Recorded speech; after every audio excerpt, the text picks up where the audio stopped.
සාදු සාදු සාදු නමස්කාර වේවා බුදුරුවනට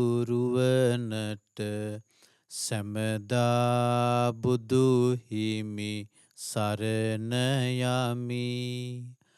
නමස්කාර වේවා දම්රුවනට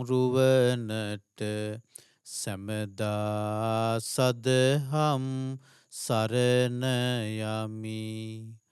නමස්කාර වේවා සංඝරුවනට සැමදා මහා සංඝ සරණ යමි. නමස්කාර වේවා තුනුරුවනට සැමදා තිසරණ සරණ යමි. සාදු සාදු සාදු. අපගේ ගුරු දේවෝත්තම වූ කල්යාණ මිත්‍ර වූ පින්වත් ලොකු ස්වාමීන් වහන්සේට අප හැම දිනාගේ ගෞරවාදර නමස්කාරය වේවා. සාදු සාදු සාදු. ශ්‍රද්ධාවන්ත වාසනාවන්ත පින්වත්නි, විදර්ශනා ධර්ම දේශනා මාලාවේ අපි කතා කරමින් සිටින්නේ පංච උපාදානස්කන්ධය ගැන. පංච උපාදානස්කන්ධය ගැන භාග්‍යතුන් වහන්සේ වදාළ, ඒ වගේ මේ උතුම් මහරහතන් වහන්සේලා වදාළ සූත්‍ර දේශනා කිහිපයක් අපි දැන් මේ වෙනකොට කතා කරලා තිබෙනවා.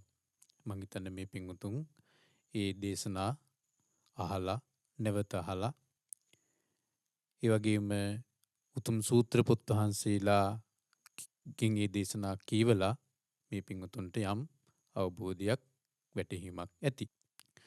පින්වත්නි, බුදුරජාණන් වහන්සේ නමක් ලෝකයට පහළ වෙන්නේ මේ ලෝකයෙන් සත්වයන්ට නිදහස් වෙන හැටි කියලා දෙන්න. ලෝකේ ඉපදි මෙරි මෙරි සත්වයන් ගමන් කරන්න භාග්‍යතුන් වහන්සේ නමක් උදව් කරන්නේ නැහැ. භාග්‍යතුන් වහන්සේ නමක් සතර අපායේ වැටි වැටි යන මේ සසර ගමන වර්ණනා කරන්නේ. සතර අපායේ වැටි වැටි සතර අපායේ උරුම කරගත්තු ගමනක් පමණක් නොවේ. භාග්‍යතුන් වහන්සේ නමක් නැවත උපත කොහොමටවත් වර්ණනා කරන්නේ. අපි දන්නවා, අපි අහලා තිනවා, නැවත අඩුම තරමින් බඹලෝ උපතවත්, සුද්ධාවාස බ්‍රහ්ම ලෝකයේ උපතවත් භාග්‍යතුන් වහන්සේ නමක් වර්ණනා කරන්නේ. ලෝකයෙන් නිදහස් වීමමයි බුදුරජාණන් වහන්සේලා වර්ණනා කරන්නේ. මොන ලෝකින්ද? මේ භෞතිකව තියෙන, භෞතිකව අපි කතා කරන මේ ලෝකය නෙවෙයි බුදුරජාණන් වහන්සේලා අවබෝධ කළ යුතුයි කියලා කිව්වේ. ඒ ලෝකය අපි හොයාගෙන ගිහිල්ලා ඒ ලෝකය ගවේෂණය කරලා ඒ ලෝකය තේරුම් ගත්තාට ඒක ලෝකය අවබෝධ කළා කියලා බුදුරජාණන් වහන්සේලාගේ ධර්මයට අනුව කියන්න බෑ. බුදුරජාණන් වහන්සේගෙන් එක දවසක් සමිද්ද කියන ස්වාමීන් වහන්සේ ප්‍රශ්නයක් අහනවා. ලෝකෝ ලෝකෝති බන්තේ වුච්චති කිත්තාවතානුකෝ බන්තේ ලෝකෝති වුච්චති. ස්වාමීනි, භාග්‍යතුන් වහන්සේ ලෝකය ලෝකය කියලා කියනවා. ලෝකය කියන්නේ කුමකටද? බුදුරජාණන් වහන්සේ වදාලා අත්ති චක්කු අත්ති රූපා අත්ති චක්කු විඤ්ඤාණං අත්ති චක්කු විඤ්ඤාණ විඤ්ඤාතබ්බා ධම්මා අතිතත් ලෝකෝවා ලෝක පඤ්ඤත්ති වාති. බුදුරජාණන් වහන්සේ වදාලා යම් තැනක ඇස තියෙනවාද අත්ති චක්කු, අත්ති රූපා යම් තැනක රූපය තියෙනවාද? ඇසින් දකින රූපය තියෙනවාද? අත්ති චක්කු විඤ්ඤාණං ඇසී විඤ්ඤාණී පිහිටනවාද? පහළ වෙනවාද? අත්ති චක්කු විඤ්ඤාණ විඤ්ඤාතබ්බා ධම්මා ඇසේ විඤ්ඤාණයෙන් දතියුතු ධර්මයන් තිබෙනවාද? බුදුරජාන් වහන්සේ වදාලා අත්ති තත්ත ලෝකෝවා එතන ලෝකය තිබෙනවා. ලෝක පඤ්ඤත්ති වාති එතන ලෝකේ පැනවෙනවා කියලා. එහෙනම් ඒ ලෝකේ හටගන්නේ ඇසේ. ඒ වගේමයි කනේ නාසයේ දිවේ කයේ මනසේ බුදුරජාණන් වහන්සේලා ලෝකය කියලා හැඳින්වුවේ පින්වත්නි මේ සලායතන වලට අරමුණු වන ලෝකය. සලායතන වල හටගන්නා ලෝකය. එයයි බුදුරජාණන් වහන්සේලා අවබෝධ කරන්න කියලා කිව්වේ. ඒක තමයි ලෝකය. හරි. ඉතින් බුදුරජාණන් වහන්සේලා නිදහස් වෙන්න කියලා අපිට කිව්වෙත් ඒ ලෝකයෙන්. එහෙනම් ලෝකයේ කියලා අපි බාහිර හොයාගෙන යන්න උවමනාවක් නැහැ. ලෝකයේ තියෙන්නේ තමා ළඟ. අවබෝධ කරගත යුතු ලෝකයේ තියෙන්නේ තමා ළඟ. තමාගේ ඇසේ රූප ලෝකය. කනේ ශබ්ද ලෝකය. නාසයේ ගඳ සුවඳ ලෝකය. දිවේ රස ලෝකය. කයේ පහස ලෝකයේ. මනසේ අරමුණු ලෝකයේ. මෙතනින් එහා තවත් ලෝකයක් නැහැ. මේ ටිකට කියනවා සියල්ල කියලා. සබ්බං කියලා බුදුරජාණන් වහන්සේ වදාළෙත් මේ ටිකමයි. සබ්බ කියන සූත්‍රයේ බුදුරජාණන් වහන්සේ දේශනා කරනවා සබ්බං වූ භික්කවේ දේශිස්සාමි. මහණෙනි මම ඔබට සියල්ල ගැන දේශනා කරන්නම්. මොකක්ද මේ සියල්ල?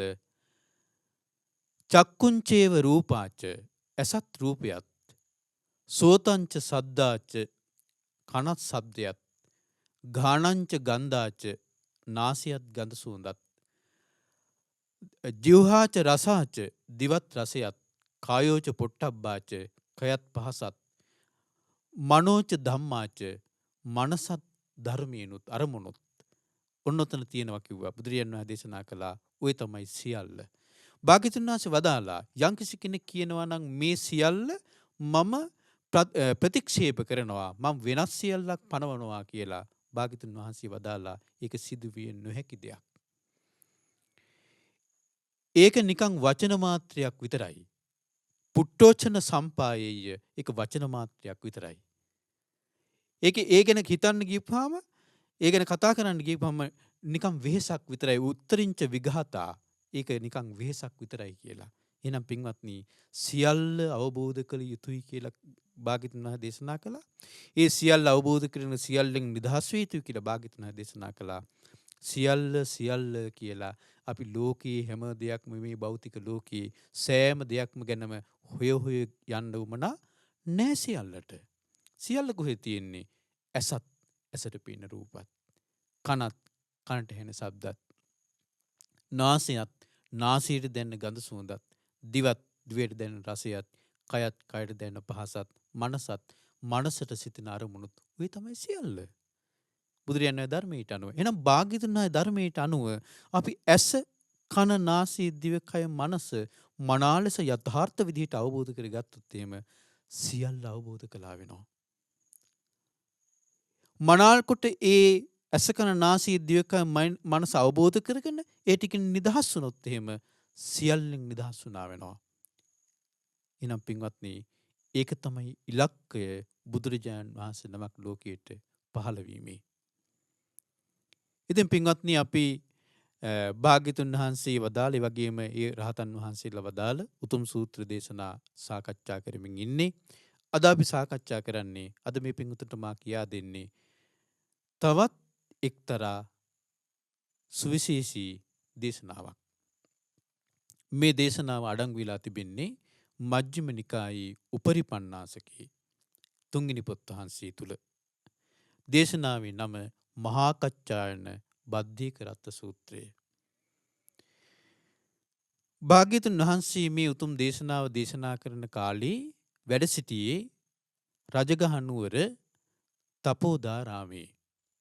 ඒ තපෝදාරාමයේ කිට්ටුවෙන් ගලා බසිනවා තපෝදා නදිය. ඔබ වර්තමානයේ රජගහ නුවරට වන්දනා වී ගියොත් මේ තපෝදා නදිය ඔබට බලන්න පුළුවනි. වර්තමානයේ නම් ඒ තපෝදා නදිය පොඩි ජල පහරක්. විශේෂයෙන් මේ තපෝදා නදියේ උණු වතුරනේ තියෙන්නේ. උණු වතුර මේ ගංගාවක්නේ. ඒක දේශනාවේ තියෙනවනේ. එතකොට මේ තපෝදා නදියේ ඒ කිට්ටුව තමයි තපෝදාරාමයේ පිහිටලා තිබිලා තියෙන්නේ. එදා මේ දේශනාව සිදු වෙන දවසේ ඒ තපෝදාරාමයේ වැඩ සිටපු සමිද්දි කියන ස්වාමීන් වහන්සේ මට හිතෙනවා ඉස්සෙල්ලා අපි කතා කරේ ලෝකය ගැන භාග්‍යතුන් වහන්සේගෙන් ඇහුවා කියලා.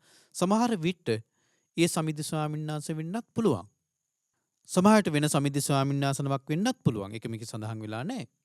ඒ සමිද්දි ස්වාමීන් වහන්සේ හිමිදිරි උදෑසන පාන්දරම තපෝදා නදියට වැඩියා මූණ සෝදන්න. තපෝදා නදියට වැඩලා මූණ සෝදාගෙන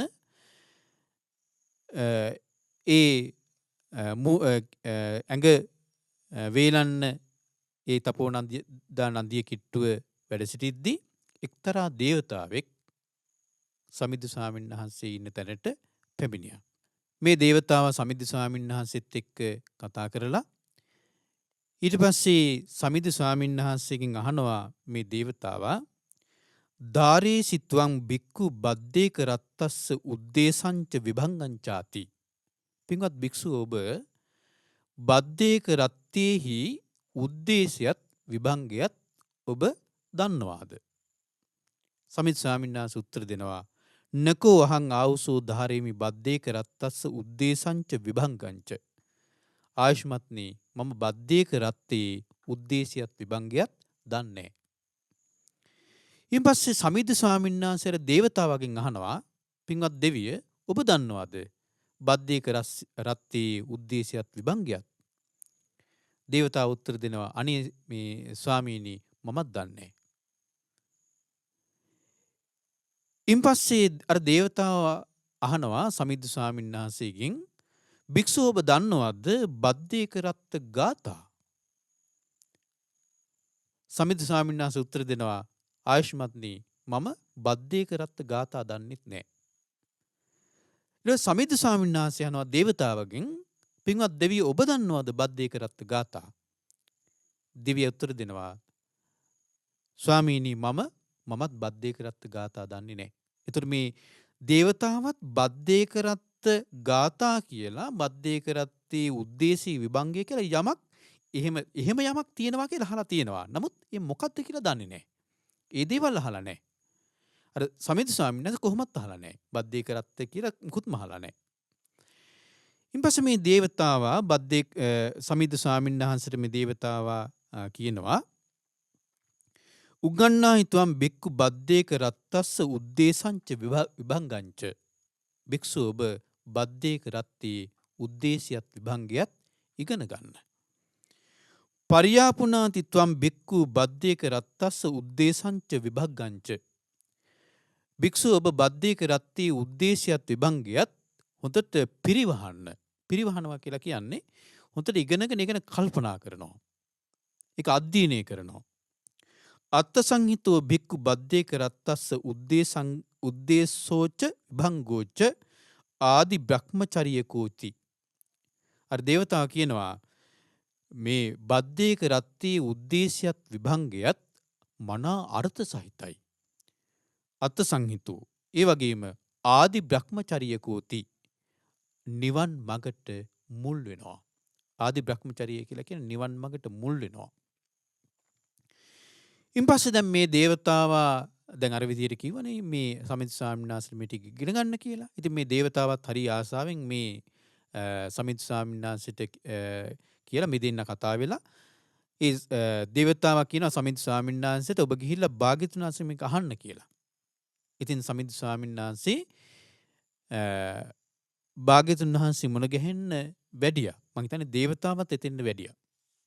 සමිද්දි ස්වාමීන් වහන්සේ භාග්‍යතුන් වහන්සේ මුණ ගැහෙන්න වැඩලා භාග්‍යතුන් වහන්සේට මේ සම්පූර්ණ සිද්ධියම කියා සිටියා. ස්වාමීනි භාග්‍යතුන් වහන්සේ මෙන්න මේ වගේ දෙයක් සිද්ධ වුණා කියලා. ඉන්පස්සේ සමිද්දි ස්වාමීන් වහන්සේ භාග්‍යතුන් වහන්සේගෙන් ඉල්ලා සිටිනවා ස්වාමීනි භාග්‍යතුන් වහන්සේ මට මේ බද්දේක රත්තේ උද්දේශයත් විභංගයත් දේශනා කරන සේක්වා කියලා. ඉන්පසු බුදුරජාණන් වහන්සේ සමිද්ද ස්වාමීන් වහන්සේට දේශනා කරනවා තේනහි බික්කු සුනාහි. එනම් භික්ෂුව හොඳට අහගන්න. සාදුකං මනසිකරෝහි. හොඳට නුවණින් කල්පනා කරන්න. භාසිස්සාමීති කියලා මම ඔබට දේශනා කරන්නම් කියලා භාග්‍යවතුන් වහන්සේ මේ බද්දේක රත්තේ උද්දේශයත් විභංගයත් දේශනා කරන උද්දේශයේ විදිහට බද්දේක රත්තේ දේශනා කරන්නේ බද්දේක රත්ත ගාථා. බුදුරජාණන් වහන්සේ ලස්සන ගාථා 4ක් දේශනා කරනවා. අතීතං නාන්වා ගමෙය්‍ය නප්පටි කංකේ අනාගතං යදතීතං පහීනන්තං අපත්තංච අනාගතං. ඔය තමයි පළවෙනි ගාථාව. පච්චුප්පන්නංච යෝ ධම්මං තත්ථ විපස්සති අසංහීරං අසංකුප්පං තං විද්වා මනුබ්‍රූහේ. ඔය දෙවෙනි ගාථාව. තුන්වෙනි ගාථාව නම් මේ පිංගුතුන් මං හිතන්නේ අහලා තියෙනවා. මේ පිංගුතුන්ට හුරු පුරුදු ගාථාවක් වෙන්නේ නැති. අජ්ජීව කිච්ඡං ආතප්පං කෝ ජඤ්ඤා මරණං සුයි නහිනෝ සංගරන්තේන මහා සීනේන මච්චුනා. ඔය තුන්වෙනි ගාථාව. හතරවෙනි ගාථාව ඒවං විහාරින් ආතාපින් අහෝ රත්ත මතන්දිතං තං වේ බද්දේක රත්තෝති සන්තෝ ආචික්ඛතේ මුනීති. ඔය තමයි හතරවෙනි ගාථාව. දැන් බුදුරජාණන් වහන්සේ මේ ගාථා 4 දේශනා කළා. දේශනා කරලා ඉදමෝච භගවා ඉදං වත්වා සුගතු උට්ටායාසනා විහාරම් පාවිසි. බුදුරජාණන් වහන්සේ මේ බද්දේක රත්ත ගාථා 4 සමිද්ද ස්වාමීන් වහන්සේ ඇතුළු එතන භික්ෂුන් වහන්සේලාත් තව වැඩ ඉන්නේ නැති ඒ භික්ෂුන් වහන්සේලාට දේශනා කරලා භාග්‍යවතුන් වහන්සේ කුටියට වැඩියා. අපි චුට්ටක් බලමු මේ ගාථා 4 පෙළ අර්ථය මොකක්ද කියලා. අතීතං නාන්වා ගමෙය්‍ය. අතීතං නාන්වා ගමෙය්‍ය කියලා කියන්නේ අතීතය අනුගමනය කරන්නේ නැහැ. නාන්වා ගමෙය්‍ය. අතීතයේ ගෙන්නාගෙන එහෙම නැත්නම් ගෙන්න ගන්නවා කියන අදහසක් තියෙනවා. එහෙම නැත්නම් අතීතය අනුගමනය කරනවා. අතීතය අනුව යනවා. අතීතය අනුගමනය කරනවා. මෙතන තියෙන අතීතං නාන්වා ගමෙය්‍ය. අතීතය අනුගමනය කරන්නේ නැහැ. නප්පටි කංකේ අනාගතං අනාගතයේ ප්‍රාර්ථනා කරන්නේ. අනාගතයේ ප්‍රාර්ථනා කරන්නේ. ඇයි?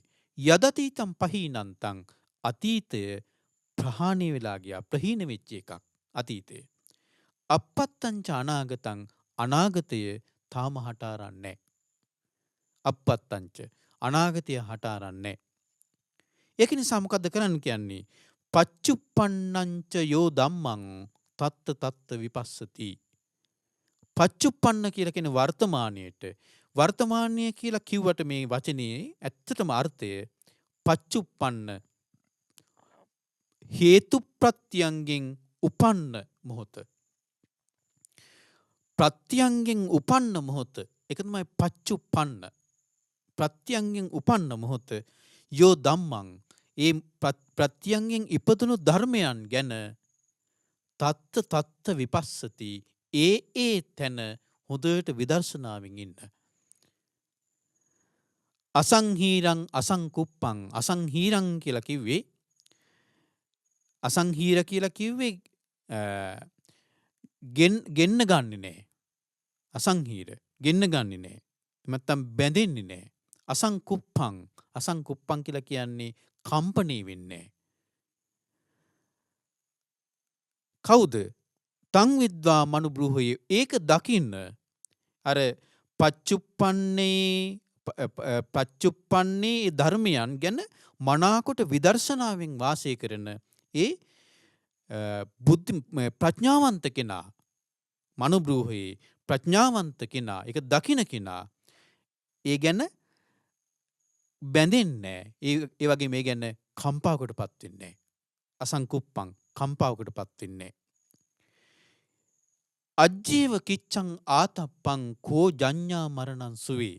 අජ්ජීව කියලා කියන්නේ අදම අජ්ජීව කිච්ඡං ආතප්පං කල යුතු දේ කරන්න. අදම කල යුතු දේ කරන්න.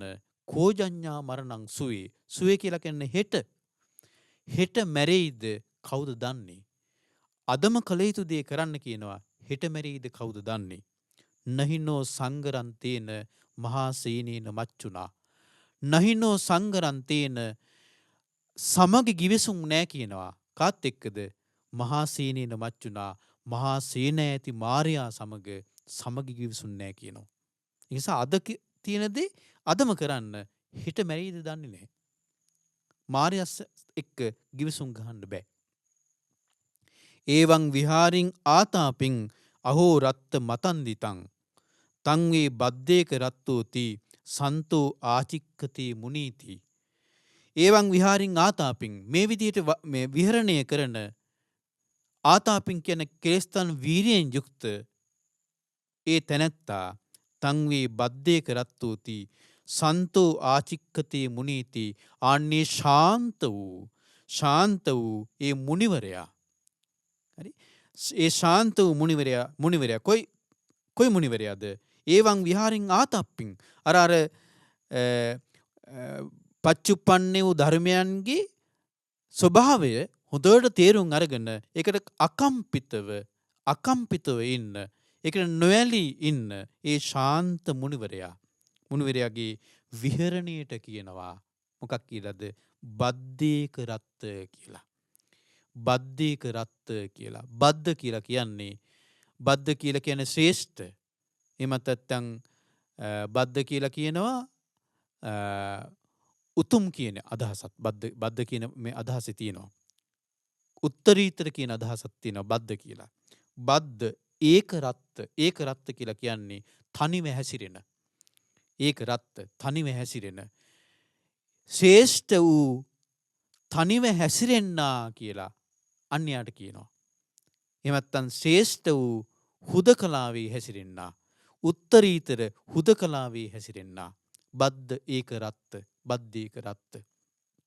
එහෙනම් ආන්නේ ශාන්ත වූ මුනිවරයාගේ හැසිරීම තමයි උත්තරීතර හුදකලාව කියලා කියන්නේ. හුදකලාවේ හැසිරීම කියලා කියන්නේ. එහෙනම් බද්දේක රත්ත කියලා කියන්නේ උත්තරීතර හුදකලාව.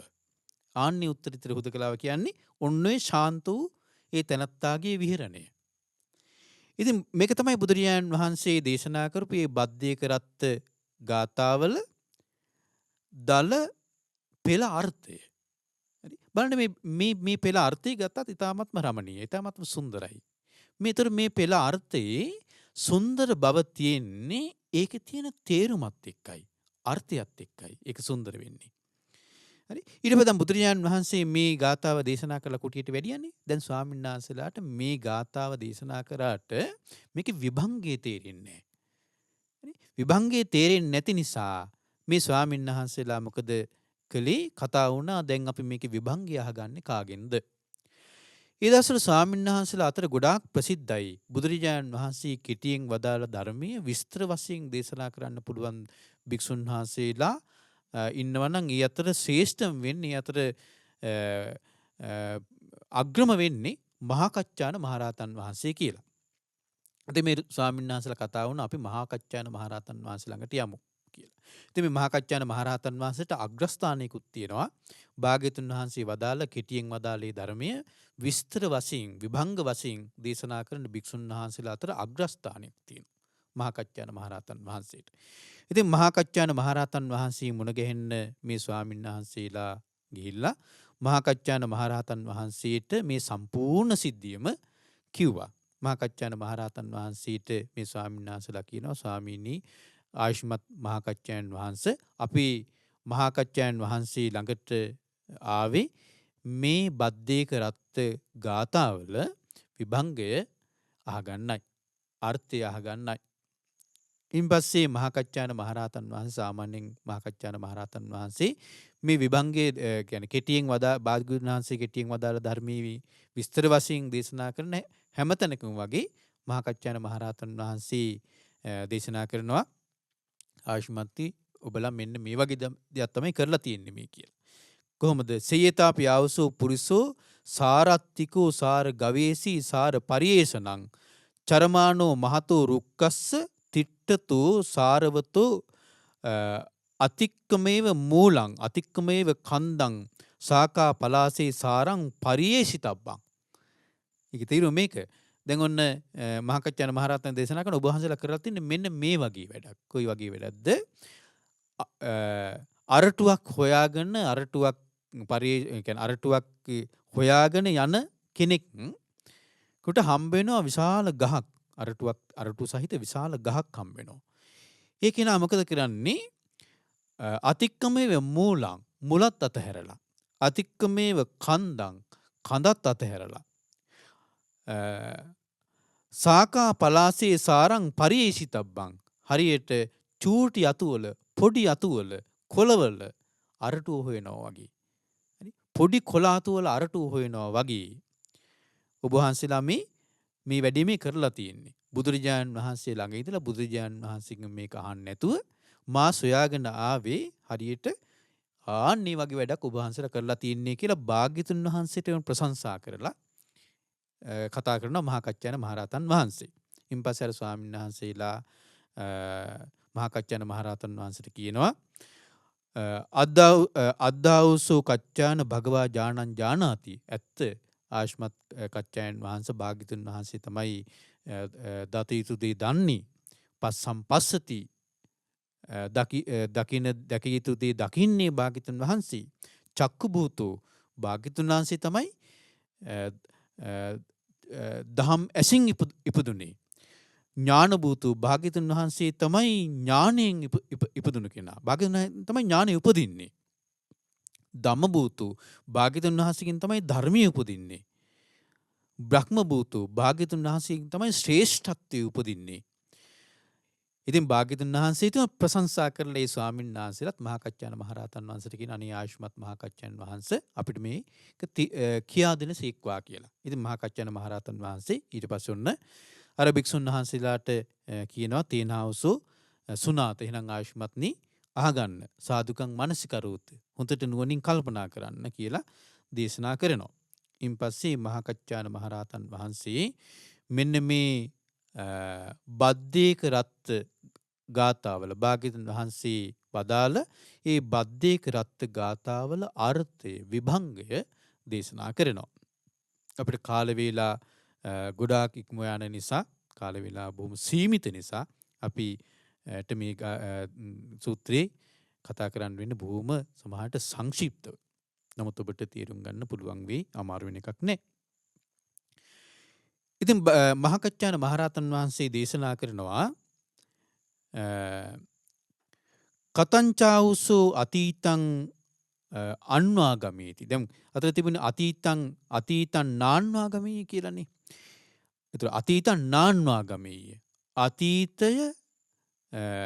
අතීතය අනුගමනය කරන්නේ කියලා. අතීතය අනුගමනය කරන්නේ කියන එක තමයි භාග්‍යවතුන් වහන්සේ ගාථාවේ තියෙන්නේ. අතීතය අනුව යන්නේ නැහැ කියලා. නමුත් මහා කච්චායන මහරහතන් වහන්සේ මුලින් දේශනා කරනවා අතීතය අනුව යනවා කියන්නේ මොකක්ද? අතීතය අනුගමනය කරනවා කියන්නේ මොකක්ද කියලා මුලින් දේශනා කරනවා. ඔන්න දැන් අතීතය අනුගමනය කරනවා කියන්නේ අතීතය අනුව යනවා කියන්නේ මෙන්න මේකයි. ඉතිමේ චක්කුං අහෝසි අතීත මද්දානං ඉති රූපාති තත්ත චන්දරාග පටිබද්දං හෝති විඥානං චන්දරාග පටිබද්දත්තා විඥානස්ස තදබි නන්දති තදබි නන්දන්තෝ අතීතං අන්වාගමේති. ඔන්න මහා කච්චායන මහරහතන් දේශනා කරනවා අතීතය අනුව යනවා කියන්නේ මෙන්න මේකයි. ඉතිමේ චක්කුං අහෝසි මට අතීතේ ඉතිමේ චක්කුං අහෝසි අතීත මද්දානං අතීතේ මට මෙබඳු ඇසක් තිබුණා කියලා. ඉතිමේ චක්කුං අහෝසි අතීත මද්දානං අතීතයේ මට මෙබඳු ඇසක් තිබුණා. ඉතිමේ රූපාති අතීතයේ මා මෙබඳු රූප දැක්කා කියලා. තත් චන්දරාග පටිබද්දං හෝති විඥානං ඒ අතීතයේ තිබුණා කියලා සලකන ඇසට අතීතයේ දැකපු රූප ඔස්සේ චන්දරාග පටිබද්දං හෝති විඥානං චන්දරාගයෙන් බැඳුණු විඥානය පවත්වනවා. හරි. අතීතයේ මට මෙබඳු ඇසක් තිබුණා අතීතයේ මං මේ ඇසින් මෙබඳු රූප දැක්කා කියලා කල්පනා කරද්දී තත් ඒ ඒ ඇසේ ඒ රූපවල ඒ කල්පනාවන්හි චන්දරාග පටිබද්දං හෝති විඤ්ඤාණං විඤ්ඤාණයේ පවතිනවා කියනවා චන්දරාගයෙන් පටිබද්ධව චන්දරාගයෙන් බැඳිලා විඤ්ඤාණය පවත්වනවා කියනවා. එතකොට මොකද්ද මේ කියන්නේ? එතකොට අතීතයේ මෙබඳු ඇසක් මට තිබුණා කියලා කල්පනා කරනකොට එයාට අතීතයේ මෙබඳු ඇසක් තිබුණා කියනවා නම් එතකොට එයා කල්පනා කරන්නේ අතීතය ගැන. හරි? ඊට පස්සේ අතීතයේ මෙබඳු රූප දැක්කා කියලා එයා කල්පනා කරනකොට අතීතයේ දැකපු රූප මෙයාට හොඳට දැන් මෙයාට ඒ ඇසේ අතීතයේ ඇසේ ඒ රූපවල විඤ්ඤාණය පවත්වන්න පුළුවන්. හරි? ඒ ඇසේ ඒ රූපවල විඤ්ඤාණය පවත්වන්න පුළුවන්. ඒ විඤ්ඤාණය පවත්වන්න පුළුවන්නේ මෙයා දන්නේ නැහැ අතීතයේ ඒ ඇස නිරුද්ධ වෙලා ගියා කියලා. අතීතයේ ඒ රූප නිරුද්ධ වෙලා ගියපු රූප කියලා දන්නේ නැහැ. ඒක නිසා මෙයාට පුළුවනි ඒ අතීත ඇසේ දැන් සාමාන්‍යයෙන් පින්වත්නි අපි අතීතයේ මෙබඳු ඇසක් තිබුණා කියලා අපි සාමාන්‍යයෙන් කල්පනා කරන්නේ නැති වෙන්න පුළුවනි. හැබැයි අපිට හොඳට කල්පනා වෙන අතීතයේ මෙබඳු රූප දැක්කා කියලා. අතීතයේ රූප දැක්කා කියලා මෙබඳු රූප අතීතයේ දැක්කා ඒ රූප පවතිනවා ඒ රූප මට බලන්න පුළුවන් කියලා. එතකොට එයාට එහෙම කල්පනා කරනකොට ඒ කල්පනාව ඇතුලේ තියෙනවා අතීතයේ මෙබඳු ඇසක් තිබුණා කියන එක. ඇයි රූප ගැන කතා කරන්න බෑ ඇසකින් තොරව. හරි? ඇස ගැන කතා කරන්න බෑ රූපයකින් තොරව. එහෙම ඒ කියන්නේ ඇස හටගන්නේ නෑ රූපයකින් තොරව. රූපය හටගන්නේ නෑ ඇසකින් තොරව. අපිට හොඳට බලන්නකෝ ඇසක් තියෙනවා කියලා අපිට වැටහෙන්නේ රූපයක් දකින්න මොහොතේ නේද? රූපයක් දකින්න මොහොතේ නේද අපිට ඇසක් තියෙනවා කියලා වැටහෙන්නේ. ශබ්දයක් අසන මොහොතේ නේද අපිට කනක් තියෙනවා කියලා වැටහෙන්නේ. නැත්තම් ඇසක් තියෙනවා කියලා අපිට තේරුමක් නැහැ. ඇසක කෘත්‍යයක් අපෙන් සිදු වෙන්නේ නැහැ. කනක කෘත්‍යයක් සිදු වෙන්නේ නැහැ.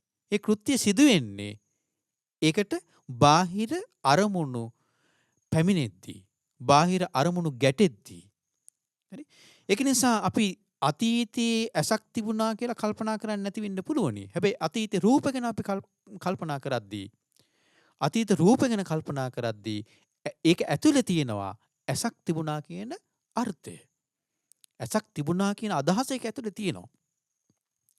ඒතර පින්වත්නි අතීතයේ ඇසක් තියෙනවා අතීතයේ මෙබඳු ඇසක් තිබුණා කියලා කල්පනා කළත් අතීතයේ මෙබඳු රූප දැක්කා කියලා කල්පනා කළත් මොකක්ද ඒ කල්පනා කරන්නේ?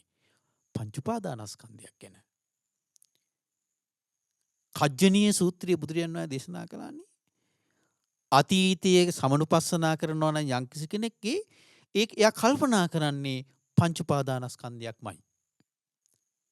අනාගතය ගැන කල්පනා කරනවා නම් ඒ කල්පනා කරන්න තියෙන්නේ පංච උපාදානස්කන්ධයක්මයි කියලා කජ්ජනීය සූත්‍රයේ බුදුරජාණන් වහන්සේ දේශනා කළා. අතීතයේ මට මෙබඳු රූප තිබුණා කියලා කල්පනා කරනවා නම් ඒ කල්පනා කරන්නේ රූප උපාදානස්කන්ධය ගැන. රූප උපාදානස්කන්ධය. අතීතයේ මෙබඳු විඳා කියලා කල්පනා කරනවා නම් ඒ කල්පනා කරන්නේ ඒ උපාදානස්කන්ධයක්මයි.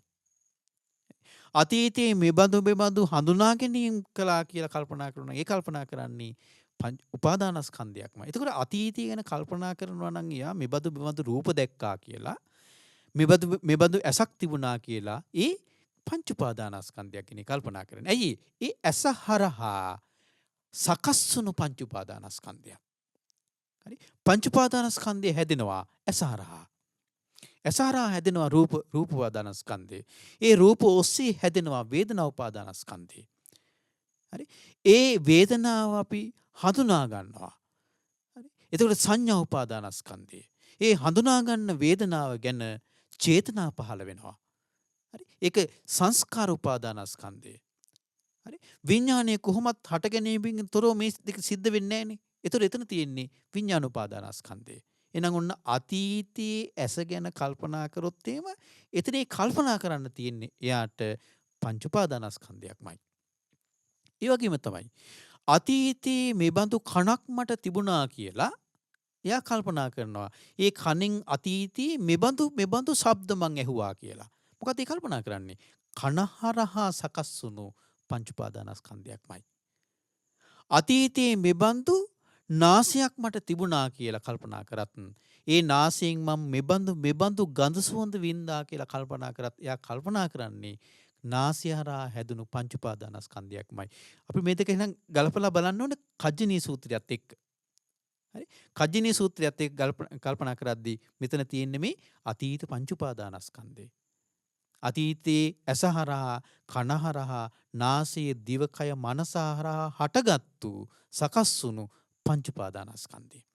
එතකොට මේ පංච උපාදානස්කන්ධේ දැන් මෙතන තියෙනවා චන්ද්‍රාග පටිබද්දං හෝති විඥානං. ඒ අතීතයේ ඇසී ඒ රූපේ එහෙම නැත්නම් කනේ ශබ්දේ නාසයේ ගඳ සුවඳේ දැන් මේවල චන්ද්‍රාගේ පටිබද්ධිතව විඥානයේ පිහිටනවා නම් චන්ද්‍රාග පටිබද්ධිත විඥානයේ පිහිටනවා නම් එතකොට අතීත පංච උපාදානස්කන්ධයක් ඇසුරු කරනවා යා. අතීත පංච උපාදානස්කන්ධයක් ඇසුරු කරන්නේ ඒ පංච උපාදානස්කන්ධය අනිත්‍ය වෙලා ගියා නිරුද්ධ වෙලා ගියා කියලා දන්නේ නැති නිසා. එයාට වැටහීමක් නැති නිසා. ඒ ගැන අවබෝධයක් නැති නිසා. මෙන්න මේකට කියනවා මොකද්ද? අතීතය අනුව යනවා කියලා. අතීතය අනුගමනය කරනවා කියලා. එහෙම නැත්නම් අතීතයේ අන්වාගමීති කියලා කියන්නේ මේකට. හරි. අතීතං අන්වාගමීති කියලා කිව්වෙ මෙන්න මේකට. අතීතය අනුගමනය කිරීම මෙතන තියෙන්නේ. එතකොට ඉන්පස්සේ මහා කච්චායන මහරහතන් වහන්සේ දේශනා කරන කතංචාවසු අතීතං නාන්වාගමීති. ආශ්මත්ති කොහොමද අතීතය අනුගමනය නොකරන්නේ? අතීතය අනුව නොයන්නේ කොහොමද?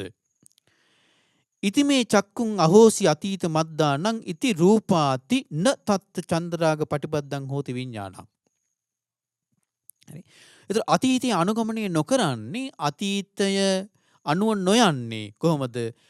අතීතේ තින මෙහෙම ඉති මේ චක්කුන් අහෝසි අතීත මද්දාන අතීතයේ මගේ මෙබඳු ඇසක් තිබුණා කියලා ඉති රූපාති අතීතයේ ඒ ඇසින් මෙබඳු රූප දැක්කා කියලා න තත්ත චන්ද්‍රාග පටිබද්දං හෝති විඥානං. එයා චන්ද්‍රාගයෙන් බැඳුණු විඥානයක් පවත්වන්නේ ඒ අතීතයේ ඇස ගැන. ඒතර ඒ කියන්නේ අතීතයේ මතක නැහැ කියන එකද? නෑ. මතකයි. මතක තිබුණාට යාට අවබෝධයක් තියෙනවා ඒක නිරුද්ධ වෙලා ගියා කියලා. ඒක නිරුද්ධ වෙලා ගියපු දෙයක් කියලා අවබෝධයක් තියෙනවා. නිරුද්ධ වෙලා ගියා කියලා නිරුද්ධ වෙලා ගියපු දෙයක් කියලා අවබෝධයත් එක්ක තමයි ඒක චන්ද්‍රාගේ බැඳෙන්නේ නැත්තේ. හරි? චන්ද්‍රාගයෙන් බැඳෙන්නේ නැත්තේ ඒකේ අනිත්‍ය කල්පනා කරාට පස්සේ. අනිත්‍ය වැටහුණාට පස්සේ. හරි? ඒක මේ තියෙන්නේ. න තත්ත චන්ද්‍රාග පටිබද්දං හෝති විඥානං. එයාගේ විඥානය පවත්වන්නේ කියනවා. චන්ද්‍රාගයෙන් බැඳිලා විඥානය පවත්වන්නේ. එහෙනම් චන්ද්‍රාගයෙන් බැඳිලා විඥානය නොපවත්වා ඉන්න නම් අතීතයේ ඒ ඇසේ අතීතයේ ඇසින් දැකපු රූපවල ඒවා නිරුද්ධ වෙලා ගියා කියලා එයාට අවබෝධයක් තියෙන්න ඕනේ. ඒ වගේම තමයි අතීතයේ මෙබඳු කණක් මට තිබුණා. ඒ කණෙන් මෙබඳු ශබ්ද මං ඇහුවා කියලා. එයා ඒ කණේ හෝ ඒ අහපු ශබ්දයේ හෝ චන්ද්‍රාගයෙන් බැඳුණු විඥානයක් පවත්වන්නේ. එහෙනම් චන්ද්‍රාගයෙන් බැඳුණු විඥානයක් නොපවත්වා ඉන්න නම් නිකන් නොපවත්වා ඉන්න බෑ. චන්ද්‍රාගයෙන් බැඳුණු විඥානය නිකන් නොපවත්වා ඉන්න බෑ. ඇයි බැරි? ඒක චන්ද්‍රාගේ බැඳෙනවා ඒ විඥානය ඒක අනිත්‍ය වෙලා ගියපු දෙයක් කියලා අවබෝධයක් නැත්තම්. එහෙනම් ඔන්න ඒක නොපවත්වා ඉන්න නම් ඒ චන්ද්‍රාග ප්‍රතිබද්ධිත විඥානය නොපවත්වා ඉන්න නම් ඒක නිරුද්ධ වෙලා ගියා කියලා අනිත්‍ය වෙලා ගියා කියලා අවබෝධයක් තියෙන්න ඕනේ. එහෙනම් ඔන්න ඇස ඒ වගේම කන ඒ වගේම නාසය මේබඳු නාසයක් මට අතීතයේ තිබුණා. ඒ නාසයෙන් මේබඳු ගඳ සුවඳ වින්දා කියලා. එහෙම නැත්නම් මේබඳු දිවක් මට අතීතයේ තිබුණා. ඒ දිවෙන් මෙබඳු රස වින්දා කියලා. මෙබඳු කයක් මට අතීතයේ තිබුණා. ඒ කයෙන් මම මෙබඳු පහස ලැබුවා කියලා. අතීතයේ මෙබඳු මනසක් මට තිබුණා. ඒ මනසෙන් මම මෙබඳු අරමුණු වින්දා කියලා දැනගත්තා කියලා. අන්න එයා ඒ දේවල් කෙරෙහි චන්දරාගයෙන් බැඳිලා විඥානය පවත්වන්නේ නැහැ කියනවා. චන්දරාගයෙන් බැඳිලා විඥානය නොපවත්වද්දී ඒ චන්දරාගයෙන් බැඳිලා විඥානය නොපවත් වන්නේ ඒව අනිත්‍ය වෙලා ගියා කියලා තියෙන අවබෝධයත් එක්කයි. මේ මහකච්චාන මහරහතන් දේශනා කරනවා න චන්දරාග පටිබද්දත්තා විඥානස්ස න තදබිනන්දති. චන්දරාගයෙන් බැඳිලා විඥානය නොපවත්වද්දී ඒක අභිනන්දනා කරන්නේ නැහැ කියනවා. සතුටින් පිළිගන්නේ නැහැ කියනවා. අතීතයේ ඒ ඇස, අතීතයේ ඒ රූප, අතීතයේ ඒ කන, අතීතයේ ශබ්ද, ඒ දේවල් න තදබිනන්දති. ඒවා සතුටින් පිළිගන්නේ නැහැ කියනවා. න තදබිනන්දන්තෝ අතීතං නාන්වා ගමේති. ඒ දේවල් සතුටින් නොපිළිගනිද්දී අතීතේ අනු යන්නේ. අතීතය අනුගමනය කරන්නේ කියනවා. ඔන්න ඔකට කියනවා අතීතං නාන්වා ගමේති කියලා. ඉන්පස්සේ මහකච්චාන මහරහතන් වහන්සේ දේශනා කරන කතංචාවසු අනාගතං පටිකංකති. දැන් අනාගතං අපටිකංකති කියලානේ භාග්‍යවතුන්ගේ ගාථාවේ තියෙන්නේ. නමුත් මහකච්චාන මහරහතන් මුලින් දේශනා කරනවා කොහොමද පටිකංකති වෙන්නේ අනාගතේ. අනාගතේ ප්‍රාර්ථනා කරන්නේ කොහොමද? ඉතිමේ චක්කුං සියා අනාගත මද්දානං අනාගතයේ මගේ මෙබඳු ඇසක් තියේවි කියලා. ඉති රූපාති අනාගතයේ ඒ ඇසින් මම මෙබඳු රූප දකීවි කියලා. අපපටි ලද්දස්ස පටිලාභාය චිත්තං පනිදහති. අපපටි ලද්දස්ස ඒ කියන්නේ නොලැබූ දේවල් ලැබීම ඒ කියන්නේ නොලැබූ දේවල් ලැබීවි කියලා.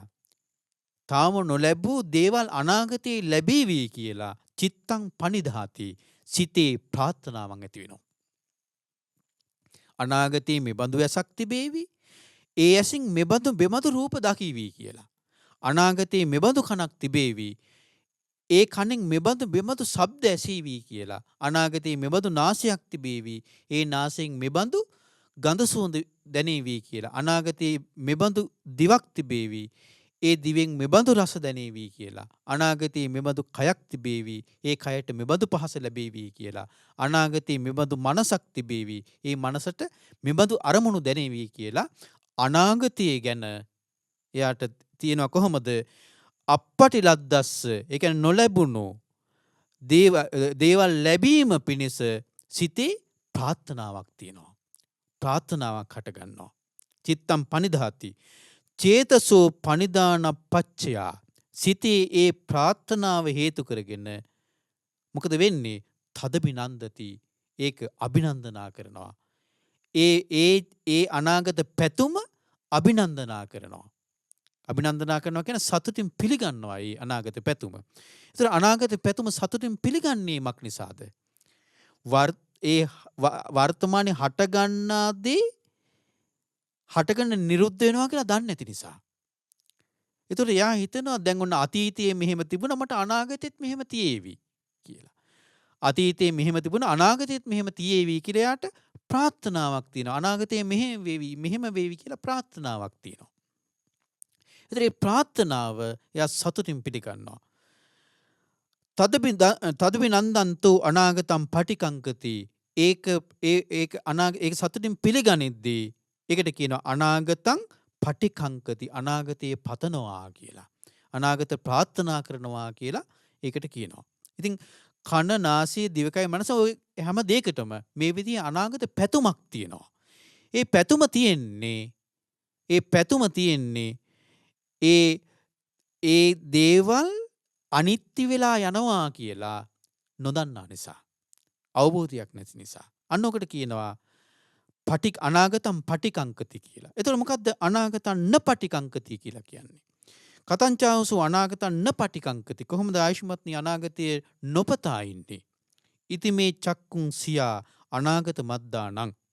අනාගතයේ මගේ මෙබඳු ඇසක් තිබේවි කියලා. ඉති රූපාති අනාගතයේ ඒ ඇසින් මෙබඳු රූප දකීවි කියලා අපපටි ලද්දස්ස පටිලාභාය චිත්තං න පනිදාති.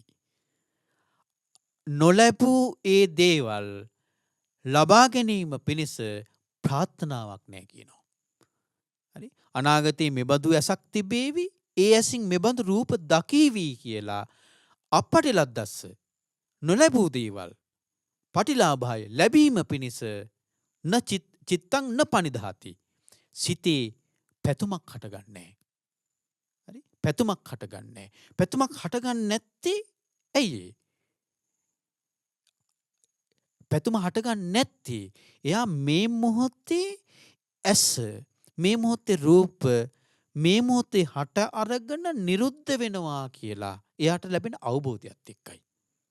හරි? අවබෝධයත් එක්කයි ඒක සිද්ධ වෙන්නේ. අනාගතයේ යාට මේ ඒ කියන්නේ කෙලිම මේ මොකද්ද මේ තියෙන්නේ? ඇසේ අනිත්‍ය අවබෝධ වීම තුළ. හරි? රූපයේ අනිත්‍ය අවබෝධ වීම තුළ. කනේ අනිත්‍ය අවබෝධ වීම තුළ. ශබ්දයේ අනිත්‍ය අවබෝධ වීම තුළ.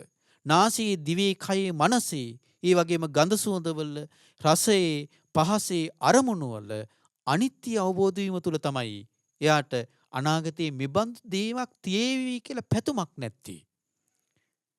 හරි? මේවා අනිත්‍යයි කියලා එයාට වැටහීමක් තියෙනවා. ආන්න එයා තුළ ඒ පැතුම නැහැ කියනවා. අනාගතයේ මෙබඳු දේවල් සිදු වෙයි කියලා පැතුමක් නැහැ කියනවා. අන්න එකට කියනවා එකට කියනවා අනාගතං න පටිකංකති කියලා. අනාගතයේ ප්‍රාර්ථනා කරන්නේ නැහැ කියලා එකට කියනවා. එතකොට මේ ඔන්න නම් අනාගතයේ ප්‍රාර්ථනා කරන්නේ නැහැ කියලා කියන්නේ ඔන්න ඕකට. එතකොට ඒකනේ අර ගාථාවේ තිබුණේ අතීතං නාන්වා ගමෙය්‍ය නප්පටිකංකේ අනාගතං. අතීතං නාන්වා ගමෙය්‍ය අතීතය අනුව යන්නේ. හරි? අතීතය අනුව යන්නේ. අතීතය අනුගමනය කරන්නේ. ඇයි අතීතය අනුගමනය කරන්නේ නැත්තේ? එයාට වැටහීමක් තියෙනවා. මොකක්ද? අතීතය ප්‍රහීන වෙලා ගියා, ප්‍රහාණය වෙලා ගියා කියලා. යදතීතං පහීනන්තං. අතීතය ප්‍රහාණය වෙලා ගියා. ඒ අතීතය ප්‍රහාණය වෙලා ගියා කියලා යට තියෙන වැටහීම අතීතය අනිත්‍ය වුණා කියන එකයි. හරි? නප්පටිකංකේ අනාගතං. අනාගතයේ තාම පැමිණිලා නැහැ. අනාගතයේ අපි බලාපොරොත්තු වෙන විදිහට ප්‍රාර්ථනා කරන විදිහට පැමිණේවි කියලා එයාට ඒ විදිහේ ස්ථිර හැඟීමක් නැහැ. කියන්නේ ස්ථිර හැඟීමක් නැහැ කියලා කියන්නේ එයා දන්නවා එහෙම නොපැමිණෙන්නත් පුළුවන්. ඇයි? අනිත්‍ය නිසා. අනිත්‍ය ස්වභාවය නිසා. නප්පටිකංකේ අනාගතං. හරි? ඒක නිසා එයා තුළ අනාගතය ගැන ප්‍රාර්ථනාවක් නැහැ. අතීතං නාන්වා ගමේ නප්පටිකංකේ අනාගතං යදතීතං පහීනන්තං. ඇයි අතීතයේ ප්‍රහාණය වෙලා ගියා අපත්තංච අනාගතං. අනාගතයේ තවම පැමිණිලා නැහැ. ඒ නොපැමිණි අනාගතේ මෙබඳු ඇසක් තිබේවි කියලා එයාට එහෙම දෙයක් නැහැ එයාට. ඇයි? එයා දන්නවා ඇස අනිත්‍යයි කියලා. ඒ ඇසට මෙබඳු රූප දකීවි කියලා එයාට එහෙම පැතුමක් නැහැ. ඇයි? එයා දන්නවා රූප අනිත්‍යයි කියලා. ඒ වගේම කන, නාසය, දිවකය, මනස, ඒ වගේම ශබ්ද, ගන්ධ, රස, පහස, අරමුණු මේ දේවල් අනිත්‍යයි කියලා එයාට හොඳට වැටහීමක් තියෙනවා. ඒක නිසා අනාගතය පතන්නේ. ඉතින් පින්වත්නි දැන් මේ සූත්‍ර දේශනාවේ දැන් ඔන්න අතීතය සහ අනාගතය ගැන අතීතය අනුව නොයන්නේ කොහොමද? අතීතය අනුව නොයන්නේ ඇයි අතීතය අනුව නොයන්නේ? අතීතය ප්‍රහාණය වෙලා ගියා කියලා යට තියෙන අවබෝධයත් එක්කයි. නප්පටිකංකේ අනාගතයේ ප්‍රාර්ථනා නොකර ඉන්නේ ඇයි? අනාගතයේ තාම පැමිණලා නැහැ. ඒ අනාගතය අපි ප්‍රතන විදිහට නොපැමිණෙන්න පුළුවන් කියලා එයාට වැටහීමක් තියෙනවා. මේ දෙකම හටගන්නේ අනිත්‍ය හොඳට තේරෙන කෙනාටයි. අනිත්‍ය හොඳට තේරෙන කෙනාටයි. අනිත්‍ය හොඳට තේරෙන කෙනාට ඒ අනිත්‍ය දේ දුකක් කියලා තේරෙනවා. ඇයි? අනිත්‍ය වෙනදී දුක්ඛ ලක්ෂණයන්ගෙන් යුක්තයි. අනිත්‍ය වෙනදී දුකට අයිති ඒක නිසා. ඒකනේ බුදුරජාණන් වහන්සේ දේශනා කරන්නේ යම්පනානිච්චං දුක්ඛං වාතං සුඛං වාති. අර බුදුරජාණන් මේ දැන් අසකන නාසය දිවකන මනස ගැන දේශනා කරන ගොඩක් තැන්වල දේශනා කරලා තියෙනවා. මහණනි ඇස නිත්‍යද අනිත්‍යද? චක්කුම් බික්කවේ නිච්ඡං වා අනිච්ඡං වාති. මහණනි ඇස නිත්‍යද අනිත්‍යද? අනිච්ඡං බන්ති. ස්වාමීනි අනිත්‍යයි. යම්පන අනිච්ඡං දුක්ඛං වාතං සුඛං වාති. යමක් අනිත්‍ය නම් දුකයිද සැපයිද? දුක්ඛං බන්ති. දුකයි ස්වාමීනි. යම්පන අනිච්ඡං දුක්ඛං විපරිණාම ධම්මං කල්ලන්නුතං සමනුපස්සිතුං ඒතං මම ඒසෝ හමස්මි ඒසෝ මේ අත්තාති. යමක් අනිත්‍ය නම් දුක නම් විනාශ වෙන ස්වභාවයට අයිති නම් ඒක මගේ කියලා. ඒතං මම ඒක මගේ කියලා. ඒසෝ හමස්මි ඒක මම කියලා. ඒසෝ මේ අත්තාති ඒක මගේ ආත්මය කියලා සලකන්න පුළුවන්ද? නොහෙතම් මද ස්වාමීනි සලකන්න බෑ. එහෙනම් බලන්නකෝ අනිත්‍ය තේරෙන කෙනාට අනිත්‍ය තේරෙන කෙනාට තේරෙනවායි අනිත්‍ය වූදී දුකට අයිති කියලා. අනිත්‍යයි දුකයි කියන එක වැටහෙන කෙනාට තේරෙනවා මේව මගේ වසඟේ මට ඕන විදිහට පවත්වන්න බෑ. ඒක නිසා ඒකනේ දැන් යාට වැටහීමක් තියෙන්නේ අනාගතයේ මෙබඳු දේවල් වෙයි කියලා. යාට යාට එහෙම විශ්වාසයක් නැහැ. ඒ විශ්වාසය නැත්තේ මේ අනිත්‍ය හොඳට තේරෙන නිසා. හරි අනිත්‍ය හොඳට තේරෙන නිසා මේක අනාත්මයි කියලා එයාට තේරෙනවා. මේක තුල ආත්මයක් නැහැ. මේ අනාත්ම දේවල් කියලා හොඳට වැටහීමක් තියෙනවා එයාට. ඒතර අනාත්ම දේක කොහොමද මට ඕන විදිහට පවත්වන්නේ? මම බලාපොරොත්තු විදිහට පවත්වන්නේ කොහොමද? ආන්නේ කියාට හොඳ වැටහීමක් තියෙනවා. මේවා අනාත්ම වූ දේවල්. ඇස අනාත්මයි කියලා. රූප අනාත්මයි කියලා. කන නාසය දිවකය මනස අනාත්ම වූ දේවල් කියලා. ශබ්ද ගන්ධ රස පහස අරමුණු මේවා අනාත්ම වූ දේවල් කියලා හොඳට යාට වැටහීමක් තියෙනවා. ඒ වැටහීමත් එක්කයි පින්වත්නි ඒ අතීතයත් එක්ක අතීතය අනුගමනය නොකරන්නේ අනාගතය නොපතා ඉන්නේ. ආන්නේ විදිහට පුළුවන් වෙන්නේ යාට ඒ වැටහීමත් එක්කයි. අනිත්‍ය දුක්ඛ අනාත්ම මේ ධර්මතා හොඳට වැටහීමත් එක්කයි. ඒතර බලන්නකෝ අනිත්‍ය දුක්ඛ අනාත්ම කියන මේ ඒකනේ භාග්‍යතුන් වහන්සේ දේශනා කරන සීහෝපම සූත්‍රය බුදුරජාණන් වහන්සේ දේශනා කළානේ. නේ බුදුරජාණන් වහන්සේ මේ දේවල් අනිත්‍යයි කියලා මේ දේවල් දුකයි කියලා මේ දේවල් අනාත්මයි කියලා දේශනා කරද්දී නිට්ටයයි මේවා ආත්මයි කියලා හිතාන හිටපු බඹලොව මේ දීර්ඝායුෂ්ක තියෙන ඒ කියන්නේ ඉපදීමක් චුතවීමක් පෙනෙන්නේ නැති තරම් දීර්ඝායුෂ්ක තියෙන ඒ බ්‍රහ්ම රාජවරු පවා කම්පා වෙනවා කියනවා. හරියට කේසර සිංහ රාජයෙක් ඒ කේසර සලලා සිංහනාද කරනකොට කැලේ ඉන්න අනිත් සත්තු බය වෙනවා වගේ. අනිත් සත්තු තැති ගන්නවා වගේ බුදුරජාණන් වහන්සේ මේවා අනිත්‍යයි කියලා මේවා දුකටයි කියලා මේ දේවල් අනාත්මයි කියලා දේශනා කරද්දී අර නිට්ටයයි සුඛයි ආත්මයි කියලා හඳුනාගෙන හිටපු ඒ දේවල් ඒ විදිහට හිතාන හිටපු ඒ බ්‍රහ්ම රාජිය පවා කැළඹීමටපත් වෙනවා කියනවා කම්පණයකටපත් වෙනවා කියනවා. ඒ තරම් පින්වත්නි මේ අනිත්‍ය දුක්ඛ අනාත්ම කියන මේ ත්‍රිලක්ෂණය ඒ තරම් ප්‍රබලයි. ඉතින් බුදුරජාණන් වහන්සේ ධර්මයේ මේ ආර්ථී වෙන්නේ මේ ටික අවබෝධ කර ගැනීමයි. ඒක නිසා හොඳට ඔබ තේරුම් ගන්න. දැන් අපි මේ මහාකච්චායන බද්දේකරත්ත සූත්‍රයේ කොටසයි කලේ. තව කොටසක් මේ කරන්න තියෙනවා. ඊළඟ දේශනාවේදී අපි මේ කොටස ඉගෙන ගනිමු. එහෙනම් මේ පිංගුතුන්ට හොඳට මේ උතුම් ධර්මයේ තේරුම් අරගෙන භාග්‍යතුන් වහන්සේ කිරී පැහැදීම ඇති කරගන්න. භාග්‍යතුන් වහන්සේ කිරී ඒ භාග්‍යතුන් වහන්සේ වදාළ උතුම් ධර්මයේ කිරී පැහැදීම ඇති කරගන්න. ඒ භාග්‍යතුන් වහන්සේගේ ආර්ය මහා සංඝරත්නය කිරී පැහැදීම ඇති කරගන්න. දැන් බලන්නකෝ ආර්ය මහා සංඝරත්නය කිරී පැහැදීම ඇති කරගන්න බාධාවක් නැහෙනි. දැන් මේ ටික දේශනා කරන්නේ මේ විභංගේ දේශනා කරන්නේ කවුද? මහා කච්චායන මහරහතන් වහන්සේ. ආර්ය මහා සංඝරත්නය.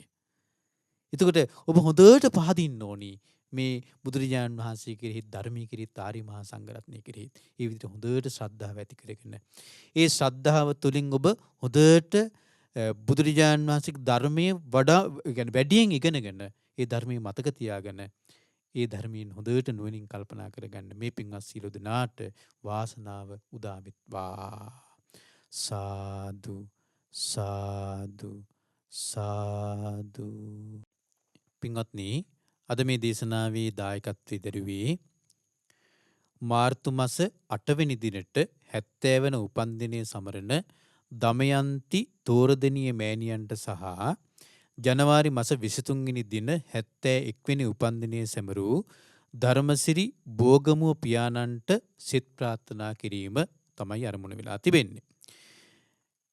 ඉතින් මේ පින්වතුන් මේ උතුම් දේශනාවට දායකත්වයේ දරලා ධර්ම දානමය පින රැස් කරගත්තා. මම මේ උතුම් දේශනාව ඔබට කියා දීලා ධර්ම දේශනාමය පින රැස් කරගත්තා. ඔබ සියලු දෙනා මේ උතුම් ධර්මයේ ශ්‍රවණය කරලා ධර්ම ශ්‍රවණමය පින රැස් කරගත්තා. අතින් අපි මේ රැස් කරගත්තා වූ සියලුම පුණ්‍ය ධර්මයන් අපි මුලින්ම අනුමෝදන් කරමු. පින්කම සියලුම දෙවියන්ට පොළොවාසී දෙවියන්ගේ පටන් අකනිටා බඹලෝ දක්වා වැඩ සිටින පින්කමද සියලුම දෙවියෝ මේ පින් දැක බලා සතුටු සිතින් අනුමෝදන් වෙත්වා දෙවියන්ට දවහවහ චතුරාර්ය සත්‍ය ධර්මය අවබෝධ කරගන්න මේ පින උපකාර වෙත්වා. අපගේ ගුරු දේවෝත්තම කල්යාණ මිත්‍ර පින්වත් ලොකු ස්වාමීන් වහන්සේට මේ පින් අනුමෝදන් වේවා. නිදුක් නිරෝගී සුවපත් භාවයේ සැලසේවා. මේ ගෞතම බුදුසසුනේ මුතුන් චතුරාර්ය සත්‍ය ධර්මය අවබෝධ කරගන්න වාසනාව උදා වේවා.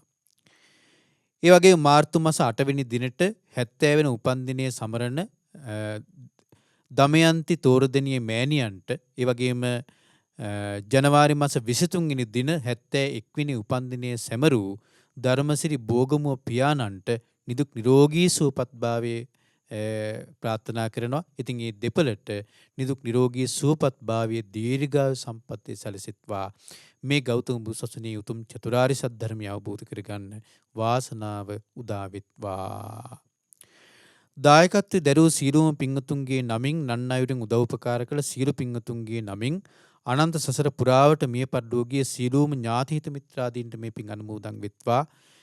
ඒ වගේම දායකත්වයේ දරූ පුතුණුවන් දෙදෙනා ඇතුළු පවුලේ සියලු දෙනාටත් නිදුක් නිරෝගී සුවපත් භාවයේ සහ නිරතුරුවම කල්යාණ මිත්‍ර ඇසුර ලැබීම පිණිසත් උතුම් චතුරාර්ය සත්‍ය ධර්මයේ අවබෝධයේ පිණිසත් මේ පින් උපකාර වෙත්වා කියලා සඳහන් කරලා තිබෙනවා. දායකත්වයේ දරූ පින්වතුන්ට එම පවුල්වල සියලු පින්වතුන්ට නන් අයුරින් උදව් උපකාර කළ සියලු පින්වතුන්ට උතුම් වූ චතුරාර්ය සත්‍ය ධර්මයේ අවබෝධයේ පිණිස මේ පින උපකාර වෙත්වා කියලා සඳහන් කරලා තිබෙනවා. මහමෙවුනා වාසී සියලු පින්වත් ස්වාමීන් වහන්සේලා ඇතුළු සියලුම පින්වත් ස්වාමීන් වහන්සේලාටත් අනගාരികා මෑණියන් වහන්සේලාටත් පැවිදි අපේක්ෂක සියලු දූ පුතුන්ටත් ශ්‍රද්ධා කාර්ය මණ්ඩලයේ සියලුම දෙනාටත් මේ පින් අනුමෝදන් වෙත්වා. ඒ වගේම ශ්‍රද්ධා මාසික ධර්ම දාන සමාජිකයන් සියලුම දෙනාටත් ඔබ අප හැමදෙනාගේ ගුරුවර දෙමාපිය ඥාතිහිත මිත්‍රාදීන් සියලුම දෙනාටත් මේ පින් අනුමෝදන් වෙත්වා. නිදුක් නිරෝගී සුවපත් භාවයේ සැලසෙත්වා. මේ ගෞතම බුදුසසුනේ මුතුම් චතුරාර්ය සත්‍ය ධර්මය අවබෝධ කරගන්න වාසනාව උදා වෙත්වා. සාදු සාදු සාදු. හැමදිනාටම තිරුවන් සරණයි. නමෝ බුද්ධාය. මෙවැනි වටිනා ධර්මදේශනා ශ්‍රවණය කිරීමට ශ්‍රද්ධා ඩේලි YouTube චැනලය සබ්ස්ක්‍රයිබ් කරන්න.